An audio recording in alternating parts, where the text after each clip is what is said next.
Hello everyone, मैं आशा करती हूँ कि आप सभी बहुत अच्छे होंगे। आज की क्लास में हमारी थर्ड क्लास है जिसमें हम कॉमर्स पेपर 2 इंटरनेशनल बिजनेस पढ़ रहे हैं। आज का जो टॉपिक है वो है government intervention in international trade, tariff and non tariff barriers, India की फॉरेन ट्रेड पॉलिसी कौन सी है। आप पढ़ रहे हैं यूजनेट बाय प्रीति। और यहाँ पे टैरिफ में 1 नहीं आएगा, वो गलती से टाइपिंग मिस्टेक हो चुकी है यहाँ पे, सो इसको इग्नोर कीजिएगा प्लीज़। तो हम यूजीसी नेट पेपर 2026 के लिए प्रिपरेशन कर रहे हैं, सॉरी 2024 के लिए प्रिपरेशन कर रहे हैं, जून 2024 के लिए। तो बिना किसी देरी के चलिए सीखते हैं। अगर आपने पहली वाली वीडियो नहीं देखी है तो आप आई बटन में जाके चेक कर सकते हैं, जहाँ पे हमने इंपॉर्टेंस को डिस्कस किया है, स्कोप क्या है, सिलेबस क्या है और बहुत सारी कुछ चीज़ें। फर्स्ट है गवर्नमेंट इंटरवेंशन इंटरनेशनल ट्रेड। देखिए, जब गवर्नमेंट बिजनेस को यानी इंटरनेशनल ट्रेड को, इंटरनेशनल बिजनेस को कंट्रोल करने की कोशिश करती है विद डिफरेंट वेज, तो हम उसको बोलते हैं कि गवर्नमेंट इंटरवेंशन।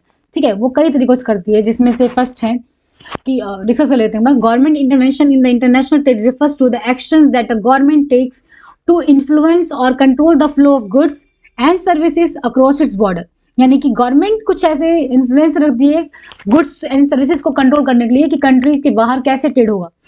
गवर्नमेंट में intervening trade for a various reasons, कई रीजंस की वजह से कर सकती है, जैसे कि गुड्स को डोमेस्टिक इंडस्ट्रीज को प्रोटेक्ट करने के लिए हो सकता है, इंश्योरिंग की नेशनल सिक्योरिटी बनी रहे, एड्रेसिंग अनफेयर ट्रेड प्रैक्टिसेस ना हो, और promoting certain economic and social objective के साथ हमारा इकोनॉमिक एंड सोशल ऑब्जेक्टिव भी बढ़ता रहे। अब हमारे के कुछ कॉमन फॉर्म्स हैं जहाँ पे गवर्नमेंट इंटरवेन करती है इंटरनेशनल ट्रेड में।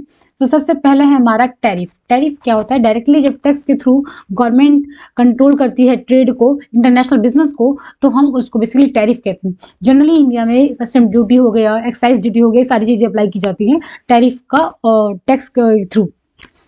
देन हमारा सेकंड है क्वाटाज। क्वाटाज क्या होता है कि हाँ, गवर्नमेंट सेट कर देती है कि आप कुछ पर्टिकुलर थिंग, यानी कि मान लीजिए सेट कर दे कि आप अमेरिका से सिर्फ 25% ही स्टील में इंपोर्ट कर सकते हैं। यहाँ पे क्वाटा सेट कर दिया गया। अगर आप इससे ज़्यादा जाते हैं तो गवर्नमेंट आपको अलाउ नहीं करेगी,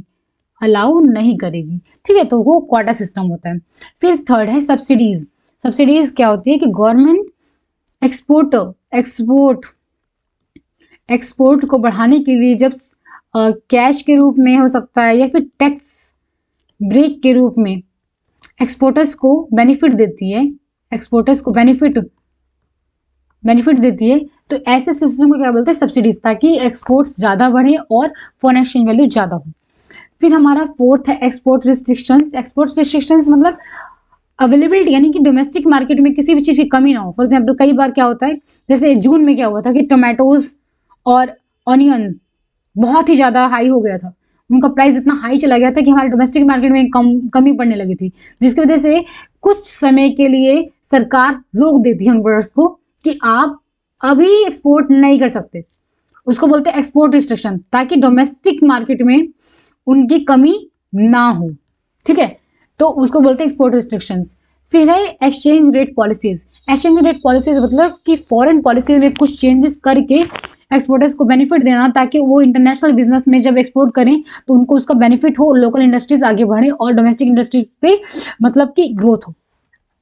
फिर सिक्स्थ है ट्रेड एग्रीमेंट्स। ट्रेड एग्रीमेंट्स की गवर्नमेंट दूसरी कंट्रीज के साथ एग्रीमेंट कर ले ट्रेड के क्षेत्र में कि भाई हम आपसे मशीनरी खरीदेंगे $500 मिलियन का, और आप हमसे कुछ खरीदेंगे किसी पर्टिकुलर कंट्री से, अपने रिलेशन को बढ़ाने के लिए हो सकता है, ट्रेड को बढ़ाने के लिए, तो वैसे एग्रीमेंट्स को बोलते हैं हम ट्रेड एग्रीमेंट्स।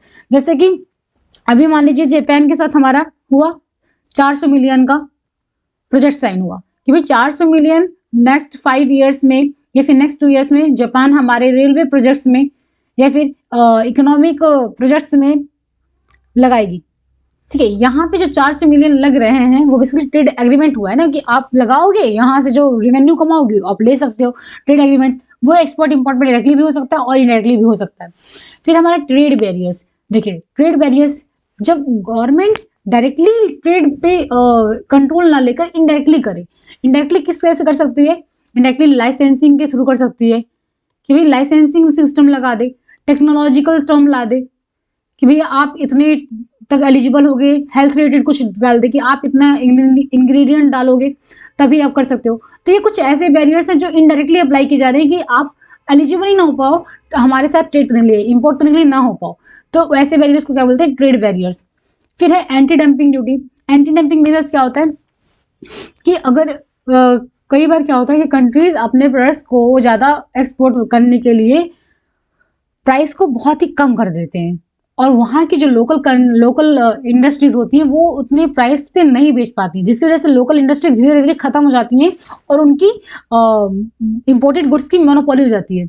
ऐसा ना हो, इसको रोकने के लिए, इस प्रैक्टिस को रोकने के लिए एंटी डंपिंग ड्यूटी लगाई जाती है, एंटी डंपिंग मेजर्स लिए जाते हैं गवर्नमेंट के द्वारा, ताकि फेयर मार्केट बना रहे, फेयर प्राइसेस पे ही कंज्यूमर को गुड्स मिले, किसी को कम या ज़्यादा पे ना मिले, अगर वो सिर्फ एक ही वेराइटी टाइप ऑफ गुड्स है तो। फिर है सैंक्शन। सैंक्शंस तो आप नाम से समझ रहे हैं कि जब गवर्नमेंट किसी पर्टिकुलर कंट्री पे लगा दे कि आप इस कंट्री से ट्रेड ही नहीं कर सकते। मैं एग्जाम्पल के तौर पे ये बोलूँगी कि जैसे अभी यूक्रेन और रशिया, यूक्रेन और रशिया के बीच में जब वॉर हुआ तो यूएस ने क्या किया? यूएस और बाकी सारी वेस्ट कंट्रीज ने क्या किया? सैंक्शन लगा दिए। सैंक्शन लगा दिए रशिया पे, सेशन लगा दिया रशिया पे कि आप इनसे ट्रेड नहीं करोगे।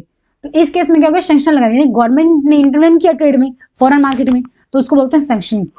फिर है 10th है intellectual property production. Intellectual property production में क्या होता है कि गवर्नमेंट अपने यहाँ की इनोवेशन क्रिएटिविटी को बढ़ाने के लिए ट्रेडमार्क हो गया, ब्रांड नेम हो गया, इस पर इंटरवेंशन मतलब कि प्रोडक्शन लगा देती है, ताकि हमारे यहाँ की भी क्रिएटिविटी बढ़े और इनोवेशन ज़्यादा से ज़्यादा हो सके। तो ये कुछ कॉमन वेज थे जहाँ पे जब गवर्नमेंट इंटरवेन करती है इंटरनेशनल ट्रेड में।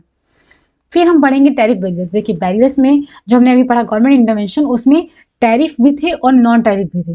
तो जनरली बैरियर्स को इंटरनेशनल ट्रेड में दो भागों में डिवाइड किया जाता है। पहला है टैरिफ बैरियर्स और दूसरा है इन टैरिफ बैरियर्स। टैरिफ बैरियर्स क्या होता है? जब हम ड्यूटी के थ्रू, यानी कि जब कोई टैक्स लगाते हैं, ड्यूटी और tax on imported goods to increase the cost of the imported goods, यानी कि जो हम इंपोर्ट कर रहे हैं गुड्स, उसकी वैल्यू को बढ़ाने के लिए जब कोई टैक्स लगाया जाता है तो हम उसको बोलते हैं टैरिफ बैरियर्स। इसमें भी कई तरह के ऑप्शंस आते हैं, जैसे कि फर्स्ट है basic custom duty. Basic custom duty क्या ड्यूटी? बेसिक कस्टम ड्यूटी जब according to custom tariff act के तहत लाई जाती है, कुछ परसेंटेज होता है जो इंपोर्टेड गुड्स पे लगाई जाती है हमारी कस्टम ड्यूटी, कस्टम अथॉरिटीज के द्वारा। सेकंड है counter value duty. Counter value duty वो same price same percentage of duty होता है जो एक्साइज ड्यूटी लगती है हमारे डोमेस्टिक मैन्युफैक्चर पे, ताकि प्राइस सेम बना रहे और बिल्कुल फेयर प्राइस रहे। फिर थर्ड है social welfare surcharges. It is equal to 10% of the BCD. BCD यहाँ पे मतलब है बेसिक कस्टम ड्यूटी और सीवीडी मतलब counter value duty to provide for the education social welfare system. कुछ इंपॉर्टेंट गुड्स पर हम सरचार्ज भी लगा देते हैं, जिससे उसको प्राइस महंगा हो जाता है और उसका कुछ जो बेनिफिट हम लगा रहे हैं वो सोशल वेलफेयर के रूप में जाता है आगे। फिर फोर्थ है anti dumping duty. I think मैंने ये ऑलरेडी डिस्कस कर दिया है कि कई कंट्रीज क्या होती है प्राइस को कम करने के लिए बहुत ज़्यादा उनको सब्सिडीज दे देती हैं, प्राइस बहुत कम पर अपने गुड्स को डोमेस्टिक कंट्रीज में मतलब कि इंपोर्टिंग कंट्री में बेचती हैं, ताकि वो उनके प्रोडक्ट्स को ज़्यादा बेनिफिट मिले और ज़्यादा लोग खरीदें। तो ऐसा चीज़ें ना हो और डोमेस्टिक इंडस्ट्रीज को सिक्योर करने के लिए, प्रोटेक्ट करने के लिए गवर्नमेंट उन पर एंटी डंपिंग ड्यूटी लगाती है। फिर फिफ्थ है safe guard duty. Safe guard duty जैसे बताया कि अगर कुछ ज़्यादा ही आइटम्स को हमने इंपोर्ट कर लिया है, लेकिन हमारी जो डोमेस्टिक मार्केट है या फिर लोग हैं अभी वो रेडी नहीं है, तो उस समय को सेव करने के लिए, उस पर्टिकुलर सिचुएशन से बाहर निकलने के लिए सेफ गार्ड ड्यूटी लगाई जाती है। फिर है six productive duty. Productive duty ऐसी ड्यूटी जब इन सारी ड्यूटी को लगाने के बाद भी काम नहीं चल रहा है, तब हम जो ड्यूटी लगाते हैं इंपोर्टेड गुड्स पर, तो उसको बोलते हैं हम प्रोटेक्टिव ड्यूटी। फिर सेवंथ है सीवीडी ऑन सब्सिडाइज आर्टिकल। देखिए ये बहुत इंपॉर्टेंट है जानना। कई बार क्या होता है कि जो एक्सपोर्टिंग कंट्रीज होती है ना, एक्सपोर्टिंग कंट्रीज वो अपने एक्सपोर्टर्स को, यानी कि एक्सपोर्ट्स को बढ़ाने के लिए अपने एक्सपोर्टर्स को सब्सिडीज देती हैं, जिससे प्राइस लो हो जाता है, और वो लो प्राइस जब दूसरी मार्केट में बिकेगा तो डेफिनेटली वहाँ के कस्टमर्स ज़्यादा अट्रैक्ट होंगे उसी प्रोडक्ट को बाय करने के लिए। ऐसा ना हो और उस सिचुएशन को कंट्रोल करने के लिए हमारी सरकारें या फिर गवर्नमेंट या फिर ऐसी पॉलिसीज बनाई जाती हैं कि उन सब्सिडाइज प्रोडक्ट पर हम अलग से सीवीडी लगाते हैं, काउंटर वैरिंग ड्यूटी लगाते हैं, ताकि प्राइस नॉर्मल हो जाए और वो जो डंपिंग वाला सिस्टम आ रहा है ना, बीच में जो गैप आ रहा है वो हमारा प्राइस का, वो भरा जा सके उसके तरीके, ताकि प्राइस इक्वली आ जाए और किसी को इसका मतलब इलीगल बेनिफिट ना मिले, ऐसा। अब हम पढ़ते हैं non tariff barriers. Non tariff barriers basically ऐसा बैरियर जहाँ पे टैक्स ना लगाकर किसी और वे से हम ट्रेड को कंट्रोल कर रहे हैं या फिर उसको बैरियर क्रिएट कर रहे हैं, ठीक है।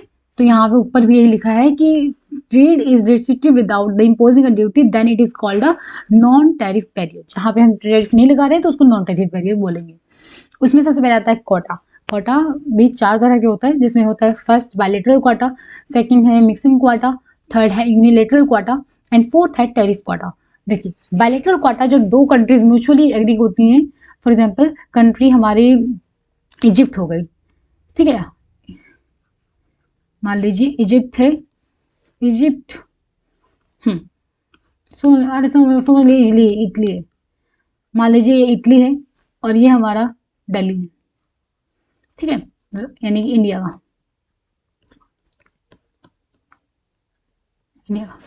यहाँ पे ट्रेड हो रहा है, दोनों कंट्रीज म्यूचुअली एग्री करती हैं कि भैया हम ना 50% ही तक करेंगे, 50% तक हम इतना इंपोर्ट करेंगे और इतना ही एक्सपोर्ट करेंगे।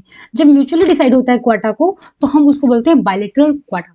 मिक्सिंग क्वाटा क्या होता है, यानी कि इंपोर्ट आपको कंट्री, किसी पर्टिकुलर कंट्री इंपोर्ट तभी आपको अलाउ करेगी, डोमेस्टिक कंट्री, कि आप ना कुछ डोमेस्टिक इंडस्ट्री से भी प्रोडक्ट आप अपने मैन्युफैक्चर जो कर रहे हैं उसमें मिलाओ उसके साथ जो आप इंपोर्ट कर रहे हो, यानी कि इंपोर्टेड प्लस डोमेस्टिक प्रोडक्ट जब आप मिला के बनाओगे, मैन्युफैक्चर करोगे, तभी आप इंपोर्ट कर सकते हो, उसको बोलते हैं मिक्सिंग क्वाटा।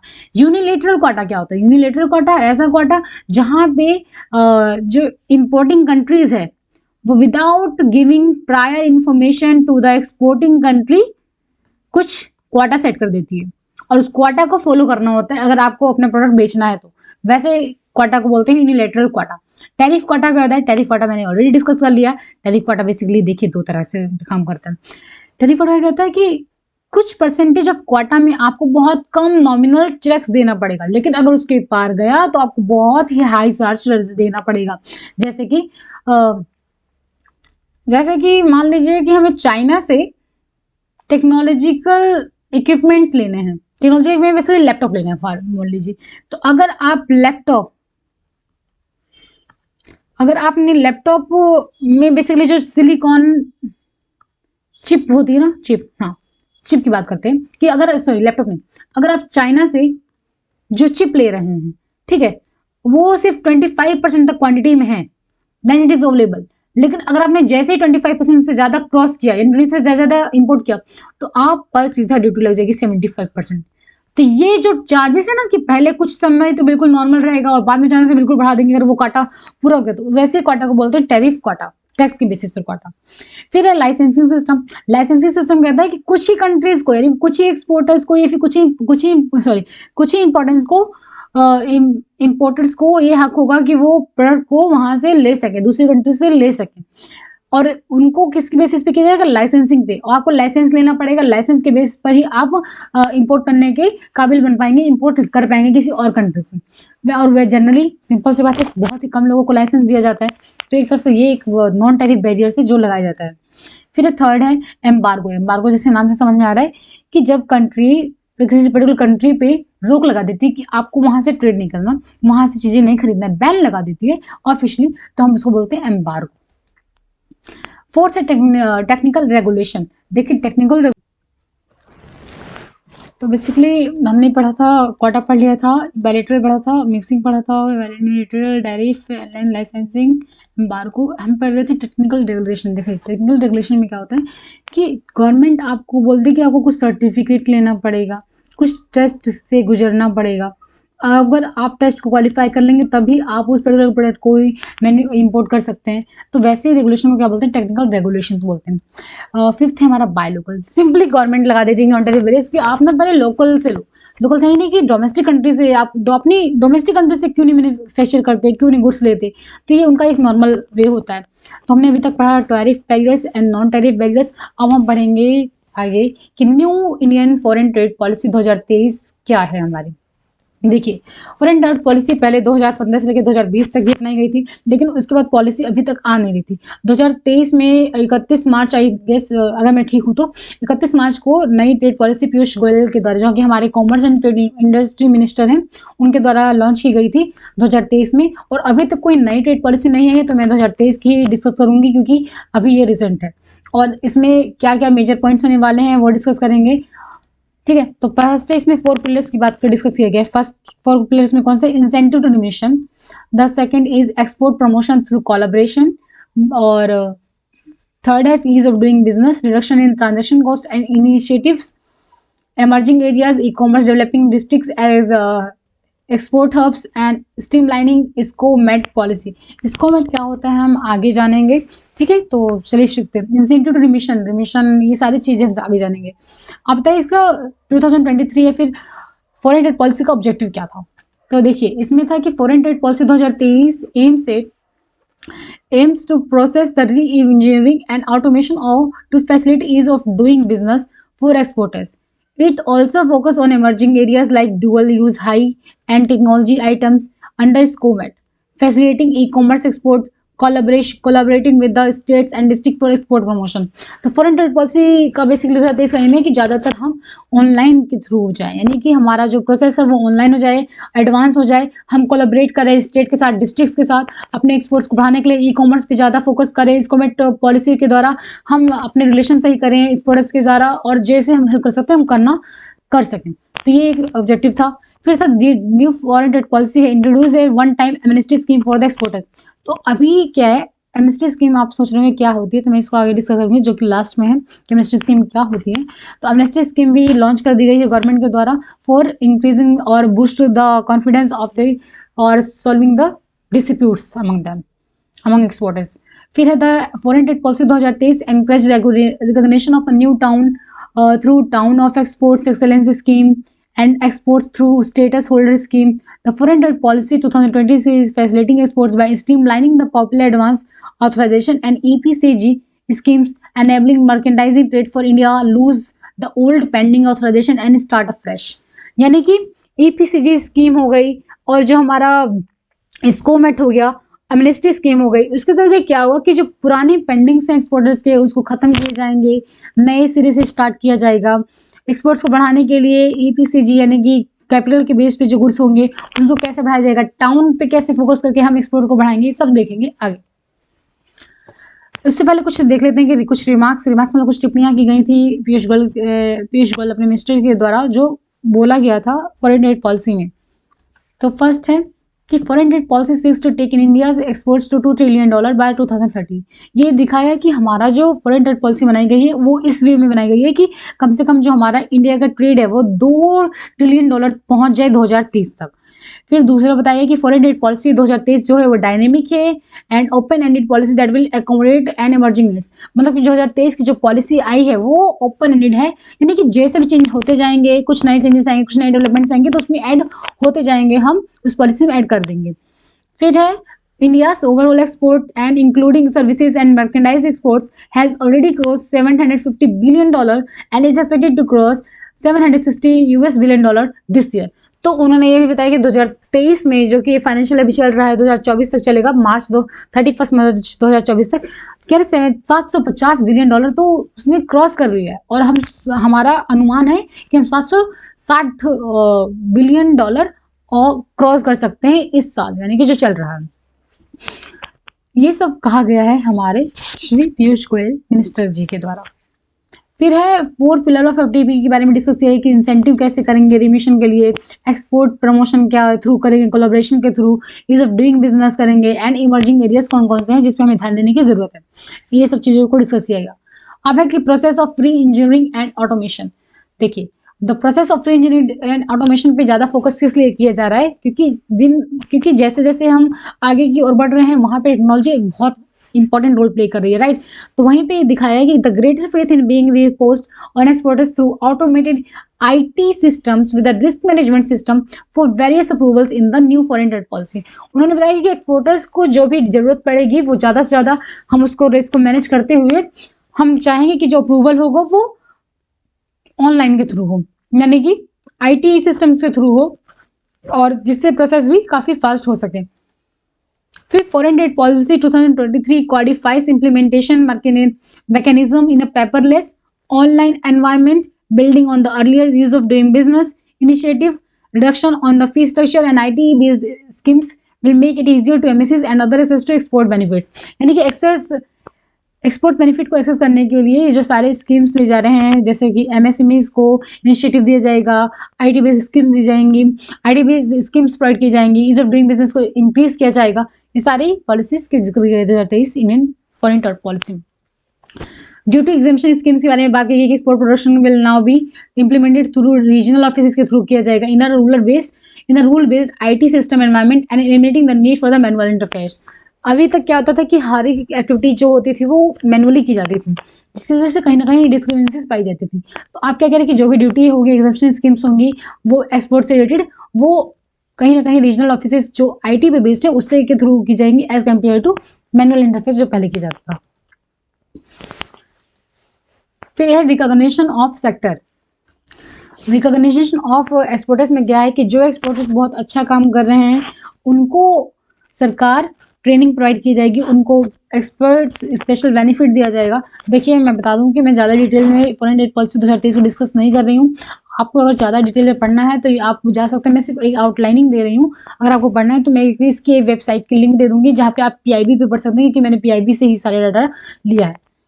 फिर हमारा टाउन ऑफ एक्सपर्ट एक्सलेंस, मैंने पहले बताया कि किसी पर्टिकुलर टाउन को हमें आइडेंटिफाई किया जाएगा और उस टाउन पे फोकस किया जाएगा ताकि वो टाउन अच्छे से ग्रो कर सके, एक्सपोर्ट ओरिएंटेड बन सके, जो कि पहले से 39 टाउन्स पहले से ही हैं और भी टाउन्स को ऐड करने की बात की जा रही है, जिसमें 4 टाउन की बात की गई थी, if I guess right.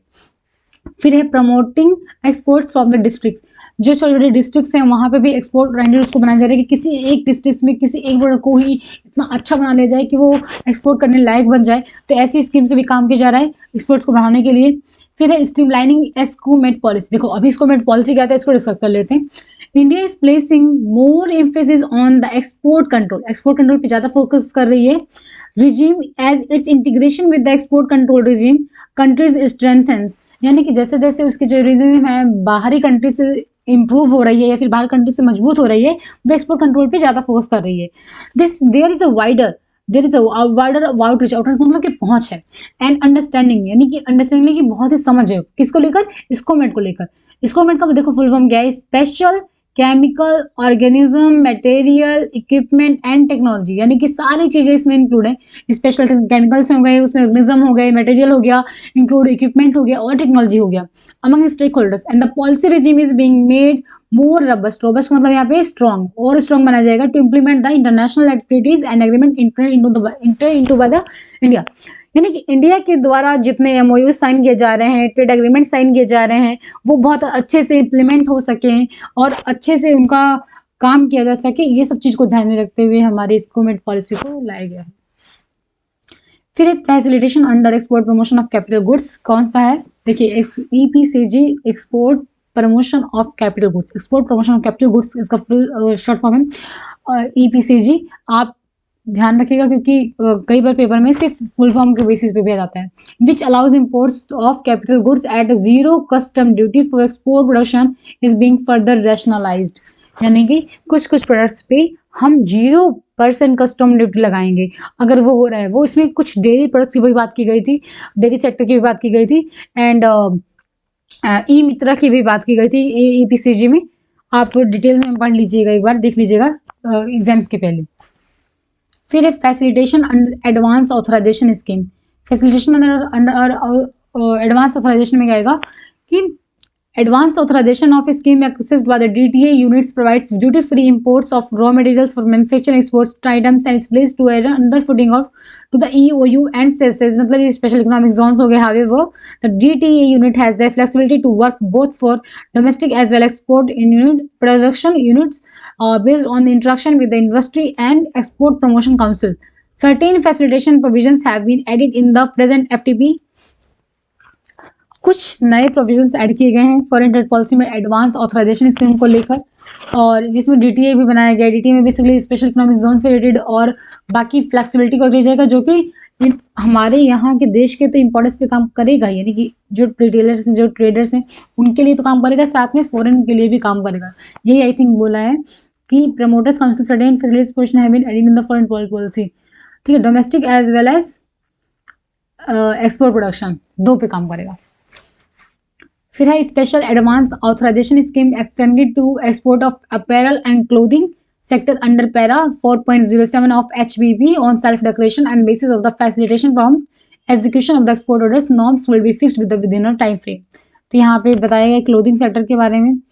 Benefit of the self ratification, यानी कि सेल्फ रेटिफिकेशन मतलब क्या, जब खुद से हम बताते हैं किसी स्कीम के बारे में, कि फिर हम self ratification scheme for the fixation of input output norms extended to the 2 star and above status holders in addition to authorized economic operators at the present.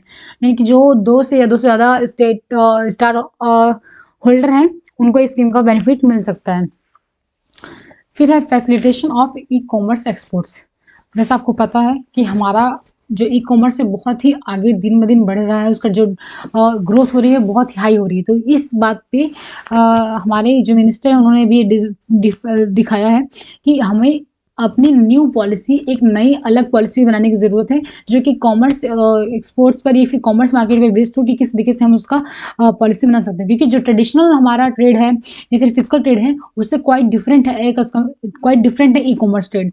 तो ये बात भी डिस्कस की गई है इसमें। The consignment wise cap on e-commerce exports through courier has been raised from 5 lakh to 10 lakh rupees in the different date policy 2023। जो consignment का ऑर्डर था वो भी इंक्रीज कर दिया गया है 5 लाख से लेकर 10 लाख तक, और आगे बात चल रही है कि इसको हम जीरो भी कर सकते हैं, सॉरी इसको आगे चलकर हम खत्म भी कर सकते हैं, डिपेंड करेगा सिचुएशन कैसे है। फिर extensive research and training activities will be taken up to build capacity of artisans, weavers, garment manufacturers, gems and jewellery designers to onboard them on e commerce platforms and facilitate higher export. यानी कि export को बढ़ाने के लिए क्या करेंगे, वो लोग जो बहुत ही अच्छा काम करते हैं अपनी फील्ड में, जो कि आर्टिशंस हो गए, वीवर्स हो गए, उनको ट्रेनिंग प्रोवाइड की जाएगी ताकि उनको ई कॉमर्स प्लेटफॉर्म पर वो आ सकें, अपने प्रोडक्ट्स को मैन्युफैक्चर कर सकें और हम हायर लेवल पर एक्सपोर्ट को कर सकें। तो इस पर भी फोकस किया गया है। और ये सब क्यों किया गया है, क्योंकि जो हमारे यहाँ की इंडस्ट्री है वो कई बिलियन डॉलर की ग्रो करने वाली है, जिसकी वजह से ई कॉमर्स इंडस्ट्री पे फोकस कर रही है हमारी सरकार भी। मर्चेंटिंग एंड ट्रेड, देखिए to develop India into a merchanting trade, merchanting मतलब कि जो ट्रेड करता रहे, बहुत ही अपने आप को मैन्युफैक्चरिंग सेक्टर में बढ़ सके। और the foreign trade policy 2023 has introduce provisions for merchanting trade, के लिए भी उन्होंने प्रोविजन सेट किए हैं। Merchanting trade of restricted and prohibited items under export policy will now be impossible. मतलब जो कुछ रजिस्टर्ड और प्रोहिबिटेड आइटम थे उस पर भी एक्सपोर्ट पॉलिसी अब पॉसिबल होगी। Merchanting trade involves shipment of goods, क्या क्या इन्वॉल्व करता है, shipment of goods from foreign company to another foreign company without touching Indian ports. यानी कि मर्चेंटिंग मतलब क्या है कि आप ट्रेड कर रहे हो, एक से दूसरे से ले रहे हो, दूसरे को बेच रहे हो, दूसरा तीसरे से ले रहा है, चौथे को बेच रहा है, और यहाँ पे जो डोमेस्टिक कंट्रीज है उसके पोर्ट्स पे कोई गुड्स नहीं आ रहा है। तो ऐसी चीज़ों को बोलते हैं मर्चेंटिंग, यानी कि बेच के ही, खुद पे मैन्युफैक्चर नहीं किया, खुद से कुछ नहीं किया, एक कंट्री से लिया दूसरे कंट्री को बेच दिया। This will be subject to compliance, ये कंप्लायंस के बेस पे होगा विद RBI गाइडलाइंस के बेसिस पे, and won't be applicable of for goods and items classified in the sites and SCOMET list. मतलब जो स्कोमेट लिस्ट में मेंशन किए गए थे प्रोडक्ट्स को या फिर साइट्स लिस्ट में, वो प्रोडक्ट्स इसमें नहीं आएंगे, ठीक है ना। And in course of the time this will allow Indian entrepreneurs to cover certain places like GIFT city हो गया into major merchandising hubs as seen in the place like Dubai, Singapore and Hong Kong। जैसे Dubai, Singapore and Hong Kong काम करता है, वैसे हम gift city को भी कवर कर सकते हैं। लास्ट है हमारा अमनेस्टी स्कीम। अमनेस्टी का मतलब पता है क्या, दोस्ती स्कीम, मतलब प्यार भरा स्कीम। इसकी एमनेस्टी मतलब होता है एमिकेबल हो गया, ये सब का मतलब लवली फ्रेंडशिप टाइप का, ठीक है। तो Finally, the government is strongly committed to reducing litigation and fostering trust-based relationship to help alleviate the issue faced by the exporters। यानी एक्सपोर्टर्स के द्वारा जो अभी तक इश्यू फेस किया जा रहा था उनके साथ रिलेशन को ठीक करने के लिए और आगे बढ़ने के लिए, लिटिगेशन को कम करने के लिए, यानी लिटिगेशन मतलब केसेस को कम करने के लिए सरकार ने कदम उठाया। इन लाइन विद द विवाद से विश्वास इनिशिएटिव, जो हमारा विवाद से विश्वास इनिशिएटिव लिया था उसके चलते साथ में ही the settle tax disputes amicably, यानी कि फ्रेंडली वे में डिस्कस फ्रेंडली वे में सोल्व करने के लिए कदम उठाएगा। The government introducing a special one time amnesty scheme, first time amnesty scheme लागू कर रही है अंडर द FTP 2023 के लिए। किस चीज के लिए?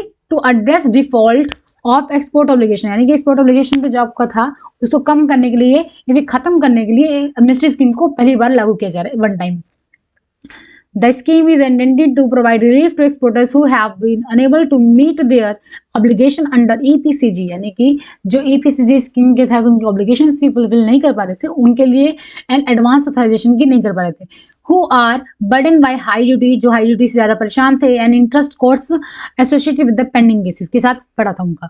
All pending cases of the default in meeting export obligations of authorization administrations can be regularized, regular कर दिया जाएगा on payment of all custom duties that were exempted in proportion to unfulfilled export obligation. The interest payable is capped at 100% of these exempted duties under this scheme. However, no interest is payable, no कोई भी interest payable नहीं होगा on the portion, on उस portion पे of additional custom duty and special additional custom duty, यानी कि जो custom duty additional लगाई गई थी और स्पेशल एडिशनल कस्टम ड्यूटी लगाई थी उस पर कोई एक्स्ट्रा चार्जिंग नहीं लगेगा। And this is likely to provide a relief to the exporters as interest burden will now down substantially, यानी कि अब ये क्या होगा कि जो एक्सपोर्टर्स हैं उनके ऊपर थोड़ा सा बर्डन कम हो जाएगा।